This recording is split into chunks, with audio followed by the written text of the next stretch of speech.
गेल्या काही महिन्यांपासून संगमनेर तालुक्यात बिबट्याचा मुक्त संचार मोठ्या प्रमाणात वाढताना दिसत असून त्यामुळे ग्रामीण भागात नागरिकांमध्ये तीव्र भीतीचं वातावरण निर्माण झालंय। शेतकरी, महिला, वृद्ध आणि लहान मुले यांना जीव मुठीत धरून दैनंदिन जीवन जगावे लागतंय। याच पार्श्वभूमीवर मागील आठवड्यात जवळेकडलग गावात घडलेली घटना अत्यंत वेदनादायक ठरली आहे। 4 वर्ष चिमुकल्यावर बिबट्याने हल्ला केल्याने त्याचा दुर्दैवी मृत्यू झाला। या घटनेमुळे संपूर्ण तालुक्यात हळहळ व्यक्त केली जाते।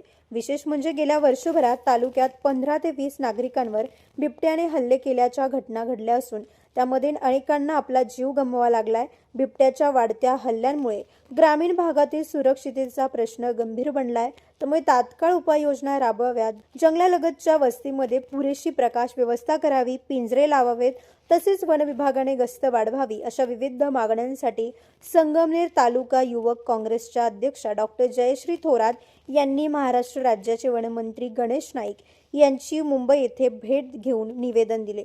यावेळी वनमंत्री गणेश नाईक यांनी या संपूर्ण प्रकरणाची गंभीर दखल घेत लवकरच यावर सकारात्मक तोडगा काढून तात्काळ अंमलबजावणी करण्यात येईल असे आश्वासन दिले। मात्र हे आश्वासन प्रत्यक्षात किती लवकर आणि कितपत प्रभावीपणे राबवले जाते याकडे आता संपूर्ण संगमनेर तालुक्याचं लक्ष लागले। बिबट्यांच्या दहशतीतून संगमनेर वासियांना दिलासा मिळणार का, की पुन्हा एखादी दुर्दैवी घटना घडण्याची वाट पाहावी लागणार, हा प्रश्न मात्र अद्याप अनुत्तरित आहे। नवतेज महाराष्ट्रासाठी प्रतिनिधी अमोल वाघमोडे, संगमनेर।